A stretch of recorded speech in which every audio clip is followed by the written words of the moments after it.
Hello students, welcome to my channel. आज मैं आप सभी को इस वीडियो में चैप्टर नंबर 4 क्वाड्रेटिक इक्वेशंस का एग्जांपल नंबर 6 करवाने जा रही हूँ। तो एग्जांपल नंबर 6 हमें सेक्शन 4.1 में ये स्टेटमेंट लिखी हुई है, तो वहाँ से आपने ये नोट डाउन करना है और चलिए इसको सॉल्व करते हैं। हमें दिया है a charity trust decides to build a prayer hall having a carpet area of 300 square metres with its length 1 metre more than twice its breadth. What should be the length and breadth of the hall. तो question में हमें बोला है कि एक charity trust है जो एक प्रेयर हॉल बनवाना चाहती है और उस प्रेयर हॉल में ना प्रेयर करने के लिए कारपेट बिछाया जाएगा, जिसका हमें एरिया दिया हुआ है। कितना दिया है? 300 स्क्वायर मीटर। ठीक है। आगे हमें बोला है कि उसकी लेंथ जो है, लेंथ कैसे दे रखी है हमें, अगर हम ब्रेथ का ट्वाइस कर दें और उसमें 1 ऐड कर दें तो वहां से हमारी क्या निकल कर आ जाती है? लेंथ निकल कर आ जाती है। ठीक है। आगे हमें बोला है कि लेंथ और ब्रेथ हमें फाइंड आउट करनी है हॉल की। ठीक, तो सबसे पहले चलिए स्टार्ट करते हैं। सॉल्यूशन में हम क्या लिखेंगे, जो हमें फाइंड आउट करना होता है उसे हम लेट करके चलते हैं। ठीक है। तो बच्चों को कंफ्यूजन यहाँ पर होगी लेंथ और ब्रेथ में कि किसे हम सबसे पहले लेट करें। तो यहाँ पर आप ध्यान से इस लाइन को समझिए। आपकी जो लेंथ है ना वो ब्रेथ के ऊपर डिपेंड है। ठीक है। यानी कि लेंथ का कंपैरिजन ब्रेथ से किया है। क्यों? क्योंकि अगर हमें ब्रेथ मालूम पड़ जाती है तो हमें यहाँ पर बोला है कि जो लेंथ है ना वो ब्रेथ का ट्वाइस कर दें और उसमें 1 ऐड कर दें, तब हमारे पास लेंथ आ जाती है। ठीक है। तो यानी कि हम सबसे पहले ब्रेथ को मानकर चलेंगे।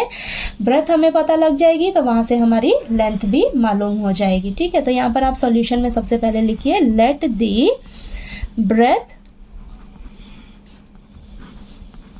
ब्रेथ ऑफ दी हॉल मानकर चलते हैं। कितनी? x मीटर मान लेते हैं। ठीक है। और आगे हमें बोला है लेट द, अब लेंथ कैसे निकल जाएगी? Let the length of the hall. Length हमें बोली है अगर हम ब्रेथ का ट्वाइस कर दें, ब्रेथ कितनी मानी है हमने? x, इसका ट्वाइस कर दीजिए और उसमें 1 ऐड कर दीजिए। ठीक है। 1 ऐड कर देंगे तो हमारे पास क्या निकल कर आ जाएगी? ये लेंथ निकल कर आ जाएगी। ठीक है। ये चीज़ क्लियर हुई। तो यहीं पर आपको कन्फ्यूजन होएगी। अगर ये कंसेप्ट आपको अच्छे से क्लियर हो गया तो आगे तो ये बहुत ईजिली सॉल्व हो जाएगा। ठीक है। तो यहाँ पर ये मैंने डायग्राम बनाया है। ये एरिया हमें गिवन है। ठीक है। तो ये ब्रेथ हमें क्या मानी है? x मीटर और ये हमारे पास लेंथ कितनी आ जाएगी? 2x + 1। ठीक है। क्लियर हुआ। अब देखिए अकॉर्डिंग टू क्वेश्चन हमें क्या बोला हुआ है? एरिया दिया हुआ है। तो यहाँ पर लिखेंगे एरिया ऑफ रेक्टेंगुलर हॉल। क्या दे रखा है? 300 स्क्वायर मीटर। ठीक है। ये दिया हुआ है और हमें पता है कि एरिया ऑफ रेक्टेंगल किसके इक्वल होता है? लेंथ इंटू ब्रेथ के। ठीक है। इसके इक्वल होता है। ठीक। ये हमें दिया हुआ है 300। अब लेंथ कितनी है हमारे पास? 2x + 1 और ब्रेथ कितना लेट किया है हमने? x = 300। ठीक है। अब इसको सॉल्व करिए फटाफट से। x को हम क्या करेंगे? 2x से मल्टीप्लाई करेंगे तो 2x² प्लस x को फिर 1 से मल्टीप्लाई करेंगे तो x आ जाएगा = 300। ठीक है। तो यहाँ पर आएगा हमारे पास 2x² प्लस x। 300 को इस साइड ले आइए तो माइनस का 300 = 0। ठीक है। तो यहाँ पर ये हमारे पास इक्वेशन बनकर आ गई, क्वाड्रेटिक इक्वेशन। तो चलिए इसको सॉल्व करते हैं अब हम। ठीक है। तो इसको हम फैक्टराइजेशन मेथड से सॉल्व करने जा रहे हैं। तो ध्यान से समझिएगा। फैक्टराइजेशन मेथड में हम क्या करते हैं, जो मिडल टर्म होती है यानी कि जो x वाली टर्म होती है ना उसे हम स्प्लिट करते हैं। ठीक है। स्प्लिट करते हैं। तो यहाँ पर देखिए अब इसको कैसे करेंगे। नेक्स्ट स्टेप में आप क्या करिए, 2x² plus bracket x minus 300 = 0। तो मैं आपको ये सिंपल मेथड से समझा रही हूँ। अब x के आगे जो कोफिशिएंट है क्या है आपके पास? 1 है। ठीक है। 1 की जगह आपने क्या कर देना है? एक ब्रैकेट लगा देना है और बाकी सभी को आपने साइन के साथ एज इट इज उतार लेना है। ठीक है। अब इस ब्रैकेट में ना आपके पास 2 नंबर्स आएंगे। ठीक है। वो 2 नंबर ऐसे होने चाहिए जिसे प्लस या माइनस करें तो हमारे पास 1 आए और उन 2 नंबर्स को जब हम मल्टीप्लाई करें ना तो हमारे पास क्या आना चाहिए? देखिए x² का कोफिशिएंट क्या है? 2 है। है और कांस्टेंट नंबर क्या है हमारे पास 300 है। अभी आपने साइन को ध्यान नहीं देना है, ठीक है। तो ये हमारे पास मल्टीप्लाई करके आएगा 600, ठीक है। तो बीच में यहाँ पर जो नंबर हमारे पास दो वो मिलेंगे ना, उन दो नंबर्स को मल्टीप्लाई करने पर हमारे पास आना चाहिए 600, ठीक है। अब हमने क्या करना है, ये जो हमने एक्स स्क्वायर का कोफिशिएंट और कांस्टेंट नंबर को मल्टीप्लाई करा ना, तो 600 आया। इसके ना फटाफट से आप क्या करिएगा, फैक्टर्स निकालिएगा, ठीक है। तो फैक्टर्स निकालिए इसके। तो यहाँ पर आया 300, देन अगेन 2 से डिवाइड होगा 150 आएगा, देन ये 2 से अगेन डिवाइड होगा 75, देन 3 पे जाएगा, यहाँ पर आएगा हमारे पास 25, 5 से डिवाइड होगा 5 आएगा, ठीक है। तो हमारे पास फैक्टर्स क्या निकले हैं, 2 into 2 into 2 into 3 into 5 into 5, ठीक है।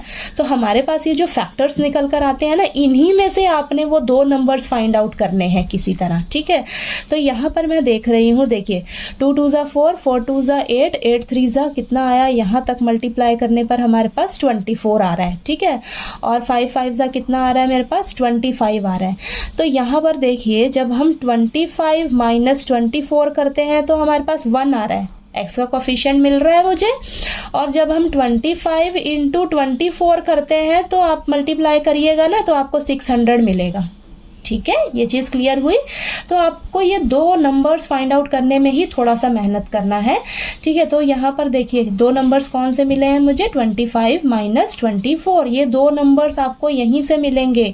जब इन दोनों को आप मल्टीप्लाई करोगे तो आपके पास जो आएगा उसके फैक्टर्स निकालेंगे, उन फैक्टर्स में से ही वो दो नंबर्स आपको मिलेंगे, ठीक है।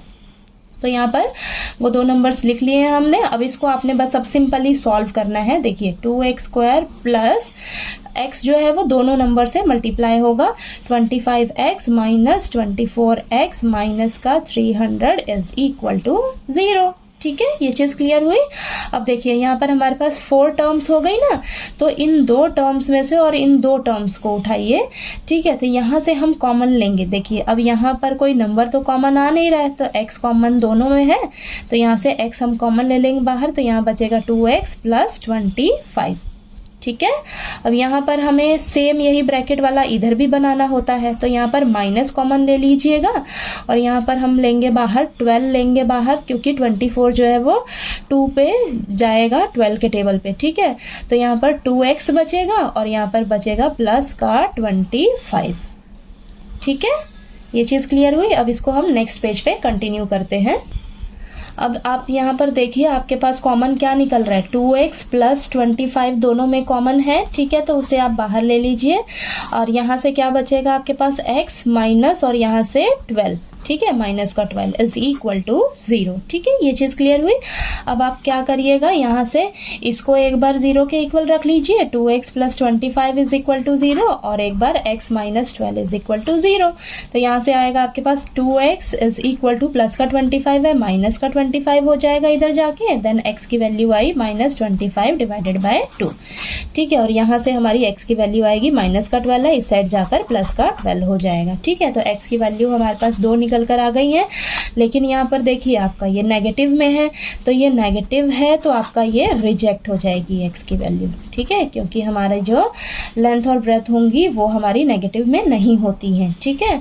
अब यहाँ पर हमारा क्या, x का वैल्यू हम किसे लेंगे, ये 12 लेंगे, ठीक है। तो यानी कि हमने क्या माना था, ब्रेथ, हॉल की ब्रेथ को क्या माना था, x मीटर, ठीक है। तो हमारे पास क्या आ जाएगा, ब्रेथ निकल कर आ जाएगी, breadth of the hall x metre माना था, ठीक है। तो वो हमारे पास कितना आ गया, 12 मीटर, ठीक है। और यहाँ से हमारे पास लेंथ क्या निकल कर आ जाएगी, लेंथ ऑफ द हॉल क्या था हमारे पास, 2x प्लस 1 मीटर ना, ठीक है। तो यहाँ पर लिखिए 2x plus 1 then 2 into 12 plus 1 24 plus 1 यानी कि 25 मीटर हमारे पास लेंथ निकल कर आ गई हॉल की, ठीक है। तो आपसे यही क्वेश्चन में पूछा था कि लेंथ और ब्रेथ निकालिए हॉल की, ठीक है, वो आपने निकाल कर दिखा दी, ठीक है। तो आपको एग्जाम्पल नंबर 6 जो है वो अच्छे से क्लियर हो गया होगा। कहीं डाउट आया आपको क्वेश्चन में तो प्लीज़ आप कमेंट करके पूछिएगा, और वीडियो अच्छा लगे तो प्लीज़ लाइक कीजिए, शेयर कीजिए और ज़्यादा से ज़्यादा सब्सक्राइब कीजिए मेरे वीडियो को। Thank you so much.